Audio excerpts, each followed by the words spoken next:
Shadrack Namalomba, Honorable amene wawa manso MP wa chipani cha DPP spokesperson ati iwowo sakuyankhulapo kanthu pa nkhani yokhuzana ndi kusankhidwa kwa Michael Usi Amanganya ngati vice president wa dziko lino la Malawi. Komanso ati kuti nthawi zina zake tikhaleko ndi umunthu chifukwa chonena kuti maliro ali nyumba kapena kuti tidakalirabe ndikumasankhana za vices. Anyway, ayankhula zambiri komanso ka chikalata chatuluka chichionesa kuti alemba ndiwowo chija chokuti akuyamikira akupanga congratulate Michael Usi ngati vice president, akuti imene chayo ndi ndale zimene zalemba nda MCP, iwo sanalembe, iwo adakalira kayi. Nde timvere zimene zili mmenemo. Imene chonje kuti chisankho chimene apanga president kuti tikhala ndi mulomo ndikutivuta chifukwa milomo ya tonseyi ndofira kotupa maso ngowawa chifukwa kuti tikulirabe misonzi sidasiye iyayi, tikulirabe imfa yotino mabweredwe ache yabweretsanso mafunso ambiri ndodabwitsa ndokayikitsa. Ndiye kuti nene kuti no tiyambe no kumasangalala kumaombera manja kuti ayi a president Lazarus Chakwera apanga appoint a Michael Usi kuti akalokhale mulo wa malo vice president. Kuti vuta kuikapo mulomo chifukwa ife padakali pano tidakalirabe mwina mwake mutilole ngati chipani cha DPP kuti no tikhalebe tikanthawi kuti tilire kumafunsa kuti a DPP mukulira mopitirira chifukwa chani chonchi.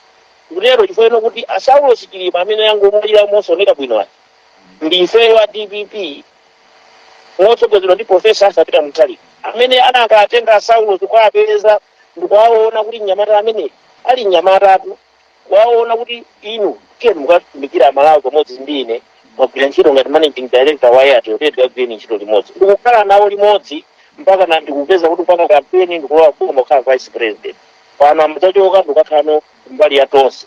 Ndiyeno chifukwa chakunena kuti munthu idakhala naye nthawi yayitali, munthu uyo timamudziwa kwambiri because magwidwe ntchito ake timadziwa bwinobwino.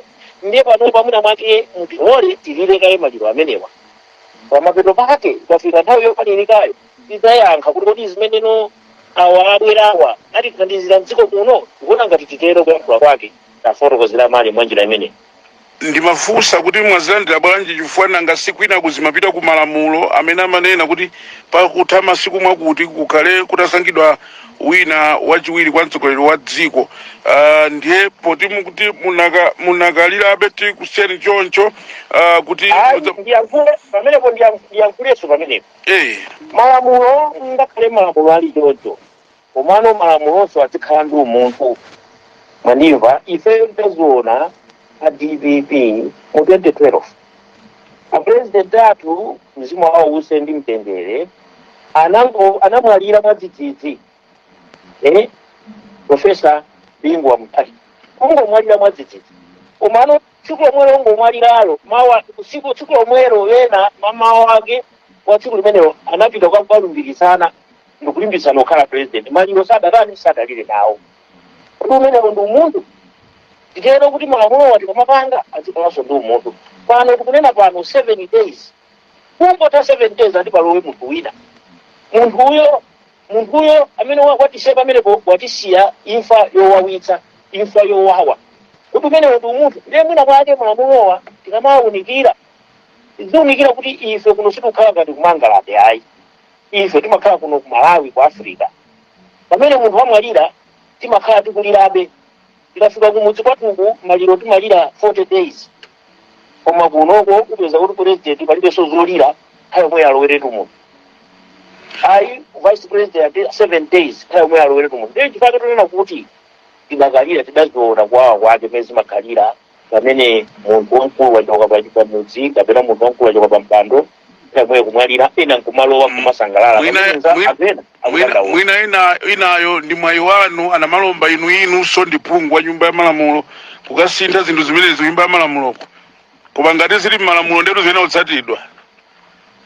Ndimene kuti zili malamulo zene otsatidwa koma umuntu kwa ife ngatadipiri kasimuti kusa ife umuntu watindwa kuti singatuluke kukhala kulima pachulu nkumathokoza kapena kuthokoza ya president achita bwino asankhamanganya asankha Michael Usi ife tidakalira asiyeni iwo apangaza malamulo apangiza malamulo ife mutipatse mpaka kuti tidakitirebe ifika nthawi ino tiza netukionawo tidzakhala nokuyankhula nokuti iyayi anasankhawa awo amene akuthandiza kugwira ntchito amene asathandiza kugwira ntchito koma padakali panopo ifeyo tingokhala phe tikalirabe imfa ya malemu Saulos Chilima chifukwa imfa ija ndokupweteka. Chabwino pomalizira penipeni adamalomba ndimafuna ndifunse kuti kusankhidwa kumeneku kapena zimene zachitika zikhala ndi kukhudza kulikonse ku chipani chanu cha DPP pandale ene effect on DPP politically